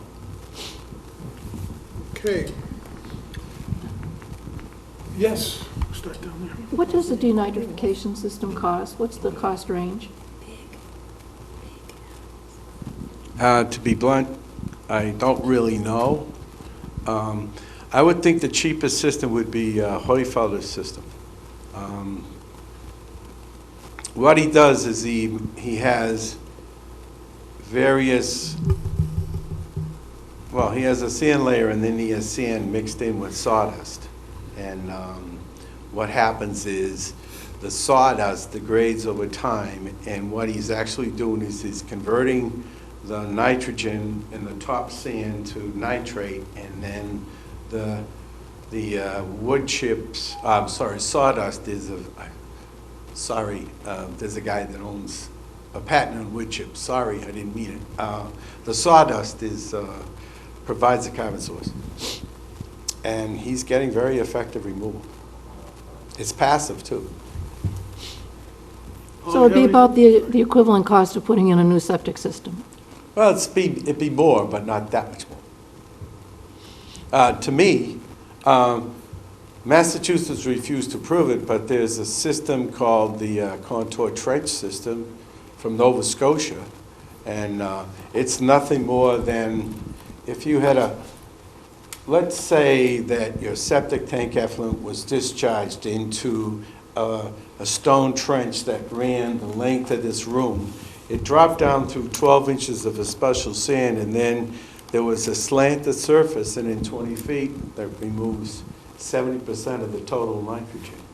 There's a passive system. It doesn't cost that much. No pumps or anything, just No done? pumps or anything, but Massachusetts refused to approve it, even though under their regulations they could easily approve it.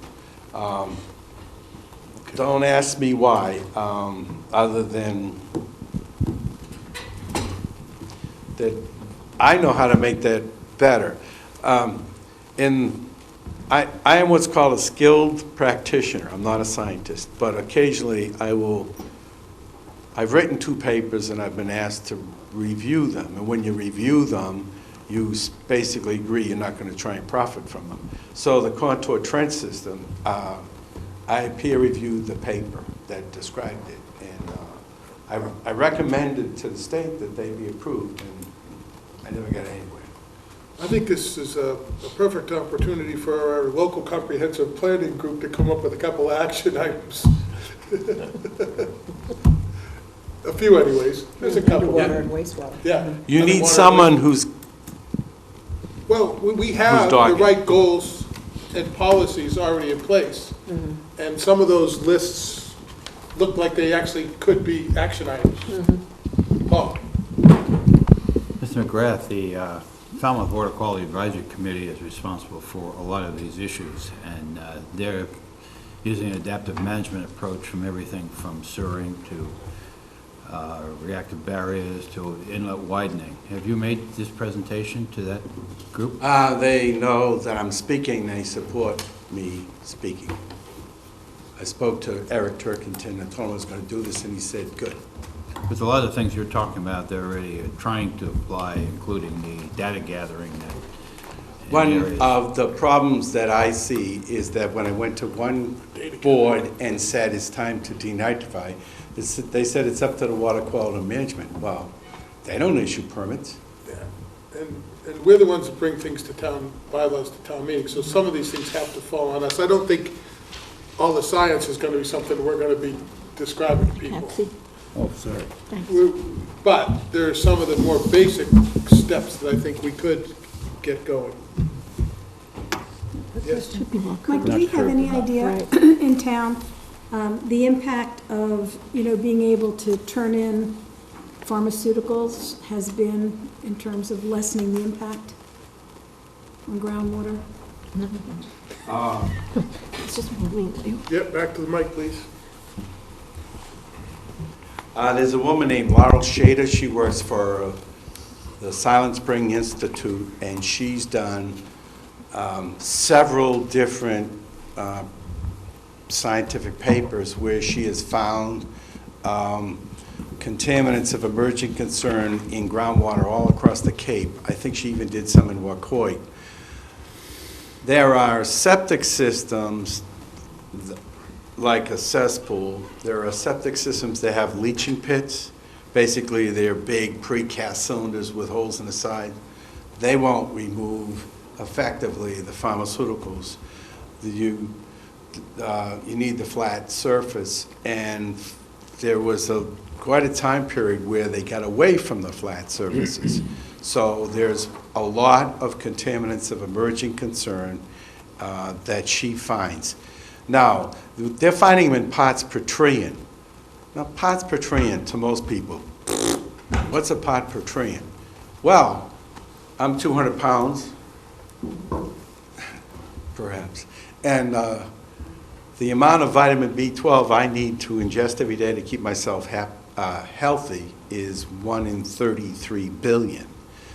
Some of the disease organisms that attack us are in very close to down at the parts per trillion when you compare the mass of the microorganism to the mass of the people. So we do have to worry about these contaminants. There's a recent paper that one of the contaminants that is found that is actually in bottled water, not in the bottled water, but in the coating of some of the materials that hold water, actually causes infertility in men. So we have to be careful because the fertility rate in the Western world is dropping. Now, it could be choices, but it also could be contaminants. Now, I have a system that removes contaminants. It's only for small-scale treatment plants. It's not suitable for households, too expensive. But you'll be amazed what I found.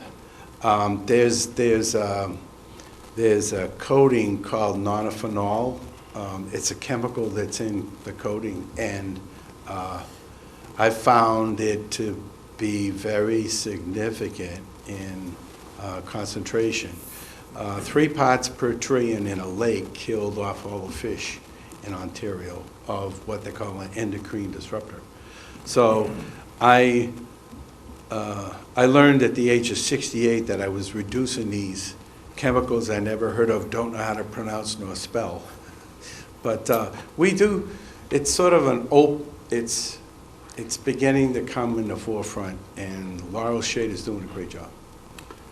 Well, we're going to move on, but I just wanted to point out, you mentioned that all the boards need to get together. Well, we're having a joint board meeting with all the boards this weekend, and some of the agenda items, number 2, first focus point of 2018, newer replacement septic systems, A, overview of impaired watersheds in Falmouth, and B, review discussion of implementation of it's accessory apartment bylaw. But so that's on the agenda for all the boards' discussion this Saturday. I'm not in Falmouth, sorry. But if I'll be back in March, so if you wanted me to come back and answer questions, I'd be happy to. thank you very much. This is my It little was town. overwhelming for me to understand everything you said. I got about 10% of it, so, Oh, I think he gave you these handouts. yep. Yeah. Well, Okay. Thank you. Thanks, Mike. Thank you very much. Yep, good night. Night. Okay, I do have a few spares if anybody wants them. could leave some, that'd be great. Yeah. Yeah, I'd like one. Take one for the Send them LCP. back. Yep. Okay. So, Pat, you wanna? I'd love it. I'd put it in my materials. Yeah. Thank you. It's interesting. So I've got Thank you. one with the LCP. You want? I'll take one now. Okay. Okay, I don't know. that's good. That's good. That's good. We'll disseminate it. We're good. We're gonna keep moving, Mike. Thank you very much. Yep, I just want to. Okay. Okay. So we've taken care of Caputo, and we just started moving into the joint meeting. We have an agenda here for Saturday. It's an open session, the first agenda, coordinating visions side by side of the Selectmen's annual strategic plan and Falmouth's local comprehensive plan. Charlotte has worked on this thing diligently, has many hours into it, and we are actually giving a power presentation with a side-by-side comparison of both plans. This Saturday, we're number one on the agenda. Sue Moran is going to go through the Selectmen's. I'm going to briefly go through the local comprehensive plan, and then I'm going to ask Charlotte to just point out the last two slides, all the things that they do have, that both plans have. And and we're going to show every town board member exactly where they can get this plan if they want to see it, because they're available to them on the web at any time. And so we at least to get them to all know about these plans. And hopefully we'll become more interactive in our thing. But we're going to talk about that on the weekend. Next item is discuss additional potential focus points for 2018, coordinating all planning, zoning, Board of Appeals, Board of Health, and water quality management. Just what he was asking for. That was one of his action items, that we'll be doing that. And then best practices. Can I ask you a question about that? Is that related to the reorganization of Town Hall here? I have no idea. I'm reading the agenda here. I don't know anything you don't know other than this piece of paper. So we'll find out when we get there. I don't think so. I don't think so. I think it's focused on water quality. Best practices to receive and give input on another board's hearing or agenda. Kind of discussed that a little bit tonight, too. I think two just got mixed up. The 3 is actually about the coordination of planning and zoning and so forth. The wastewater one is number 2. They're 2 separate items. Yes. Yeah. I understand. That's. Yeah. But the 3 does talk about the Board of Health and wastewater management with a focus. Other business and adjourn. So I guess we'll, hopefully it'll go quickly. We'll try to move through, on my part, I'll try to move through as fast as I can on a lot of information. I'm sure Sue will do the same, and then Charlotte will wrap it up. I don't know if we're going to have big discussion on this with all the boards or not. I don't think so. I really think my opinion is, it's more important to let them know the plan, see what's there, and if they want to discuss it, if it's on our plan, they should come to see us to discuss it, and if it's on the Selectmen's plan, they should see them. But I don't think a huge multi-board discussion will be meaningful. I hope we don't go there, but I think it's more of an overview. This is not a detailed analysis of it for big discussion. This is a view from 30,000 feet, making sure everybody knows this is what we have. And the problems, I think, need to be solved on the board level, not on the joint meeting level. So that's my opinion, but we'll let Sue Moran, she'll be running the meeting, she gets to make that call. Well, that's my thought process of it anyways. And I'd just like to mention, it's 8:30 on Saturday at the Herman Room. It's not here. Yes.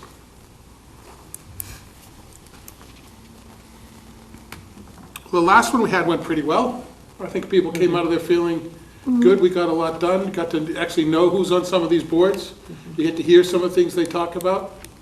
So I think it should be helpful. The Everyone- bagels look good. Yeah, the bagels look good. Everybody be able to make it? I will. Not too bad. Bagels are good. Okay. Any sense, Jim, of what the turnover is of board members likely to be, want to be there Saturday one, but what's the general turnover rate on the town boards that will be attending? I would just be guessing. I don't really have any. I know that everyone serves probably a 3-year term, and you're limited to 3 3-year terms.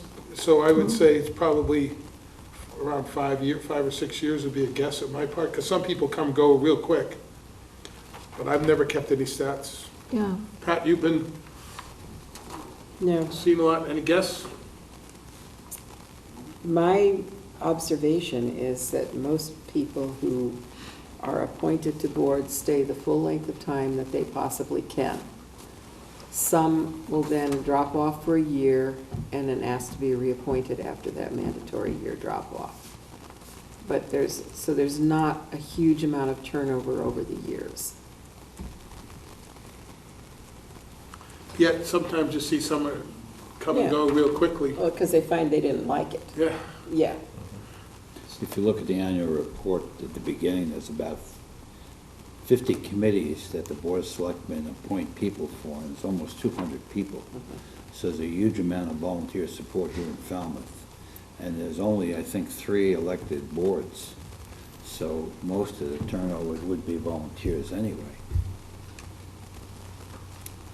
What are the Board of Selectmen, the Planning Board, Library Trustees, and Housing Authority? Are those, School committee. and School Committee, so there are 5 elected No, boards? housing authorities. Board of Selectmen, the Library, Board of Trustees, the Planning Board. What's the other one? school committee. School I committee. mentioned school. Housing Authority is not elected here? And the library is such a central focus, they're not involved in a lot of other town stuff, so it's not, they just do in the libraries. Well, they don't, the schools aren't included. I mean, it's a little shocking to me that the schools are not included in any of the town boards. I mean, it's a major expenditure in every town. Well, the school committee is elected, Right, but they're not invited to come to these, you know what I mean? I think it's interesting Well, because, they kind of like to be independent, they actually have their own budget.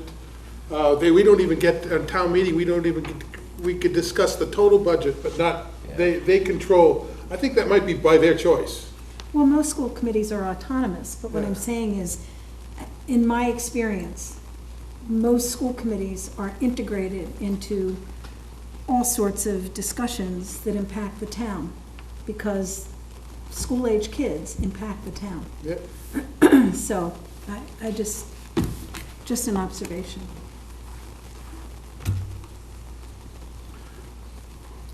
Next on the agenda is Davis Straits Multifamily District Review.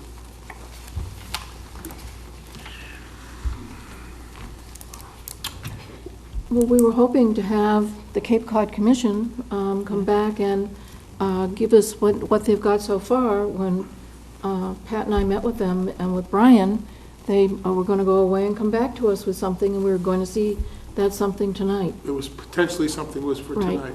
And it's true, it's a little questionable whether or not they'd be able to make it, but I guess they didn't. Nope. Right. So, Let's make it a formal invitation in writing and ask them to respond for some specific dates in the future, okay? Sure. So that Right. we can time them down, because I think that's important.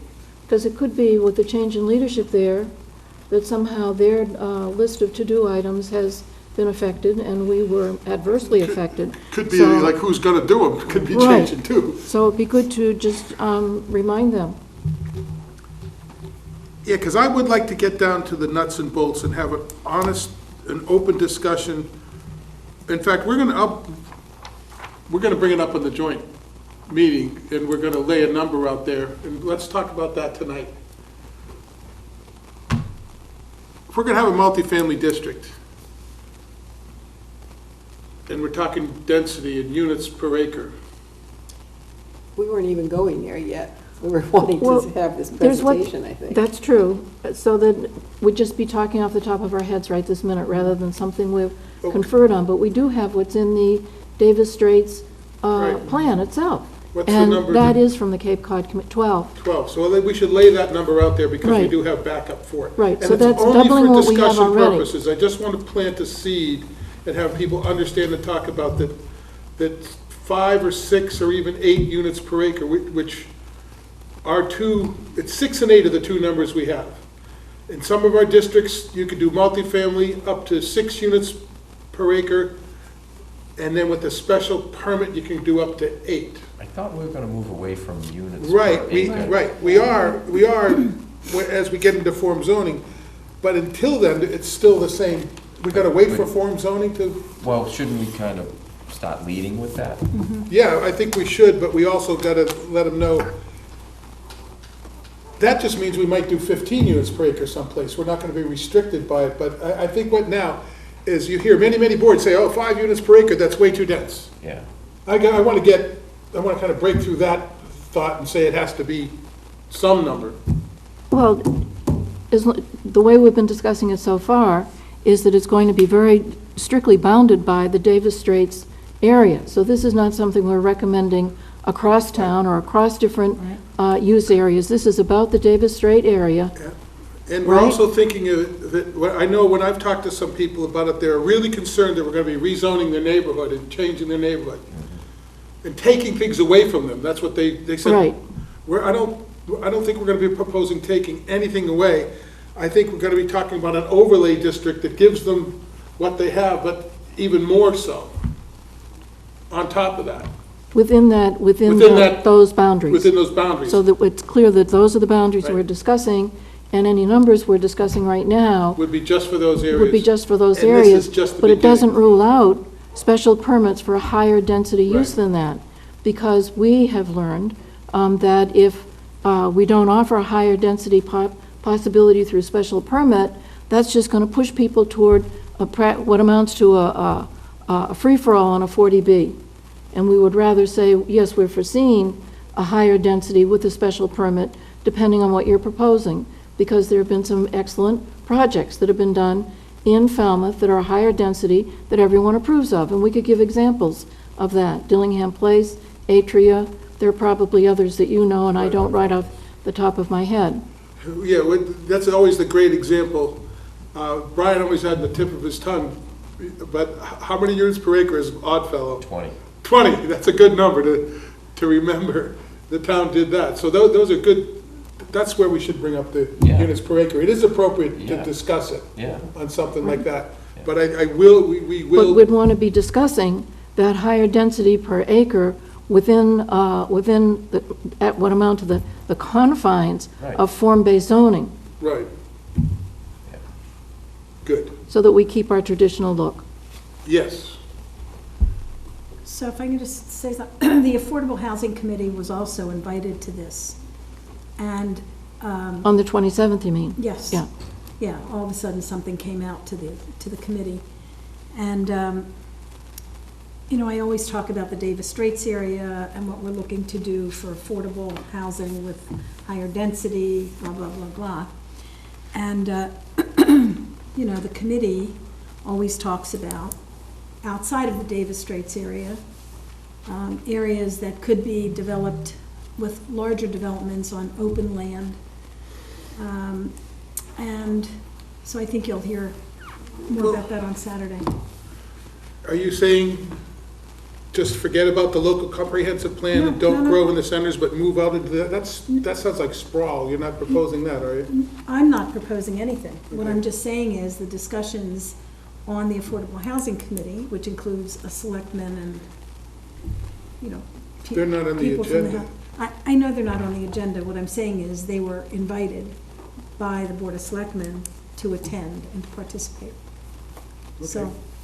I noticed that they were But not if on the anything that's agenda. not on the agenda would be out of order, so that's kind of hard to, Well, I'm not saying that there may not be an updated agenda. I don't know. okay. And actually, they would have to do it pretty quickly, but I mean, I got something that said, you know, are you going to be attending?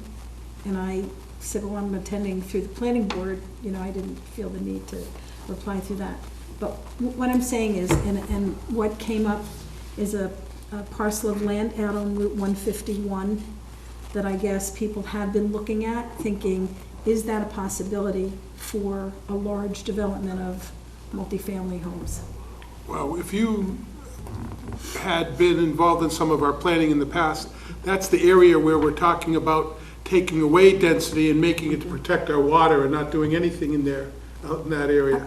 I'm just. It just seems to be totally converse to a lot of other things that we've been talking about for a long time, and it doesn't sound like they're even paying attention to the local comprehensive plan when you bring up something like, it's like out of left field. Why do we bother with all this long study if we're just gonna go ahead and bring up other things? I think because the frustration on the committee with people who want to see affordable housing. At all costs. No, I don't think anyone looks at it at any detrimental cost. I think they look at it as where could. Well, when you Jim. do that, you have to bring systems to it.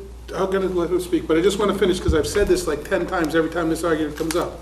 You have to start developing sewers, bus transportation, traffic. To me, that is sprawl. That is not smart growth. It's exactly opposite of what we've been talking about for a long time. Doesn't mean it couldn't be right and I could be wrong, but it's a totally 180-degree turnaround from what I've been working on for 5 or 6 years. Okay. Okay, big turnaround, yes. That's one of the reasons why we asked to have these plans on the agenda, because they're like Mr. McGrath's talk tonight. It's so filled with information, you can't take it all in and you can't remember it all. And if a question were to come forward about something on 151 that's contrary to the thinking and the really very reasonable thinking behind it of why we want to restrict it to sewered areas, areas that have access to the schools, this is the thinking that people should be applying when they're thinking about affordable housing.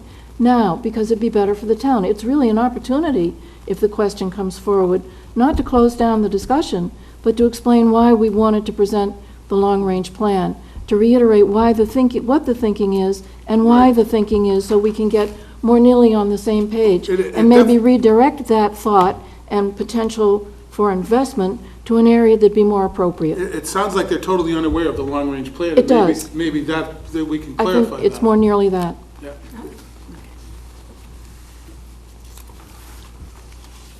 It's okay. Good, thank you. Well, I don't think we're going to get into the discussion on that at the meeting anyways. It's not on the agenda. Once you put the long-range plan and the strategic plan on the agenda, because they're both so broad and bring up so many things, it's hard to say where the conversation's going to go. Sure. You And did an Okay. excellent job, by the way. I That was side by side, excellent. thank you. I was going to attempt not to let it go off in other directions and try to keep it at an overview and recommend to the people, if they have questions, that they come to the various boards that are responsible for them and have the hearings and discussions on that level, not on a multi-board hearing level. I'm afraid, I thought that would be a little unwieldy, but Sue will be running the meeting, not me, so don't worry. She's going to do exactly what you want. Okay? General correspondence.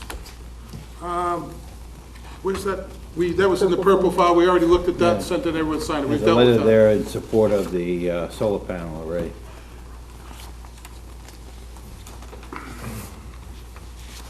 Yeah, there was a letter from one of the individuals saying the support of putting Solar panels in their agriculture. in agricultural district, yep. Future agenda items.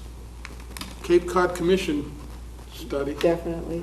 But do we have to bring up if we're going to give a referral to the sign committee? Right. Or the Caputa?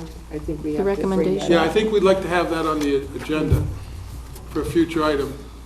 Sure. Because I don't know when the sign committee will get that. I don't want to get the referral in. Yep. That needs to be at our next possible meeting.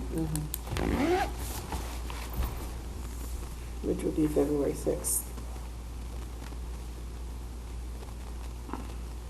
Next meeting's on Saturday. Everyone knows, we've discussed it a couple times, at 8:30 at the Harmon Room. Everyone good? I make a motion, we adjourn. Second. All set. Done. Aye.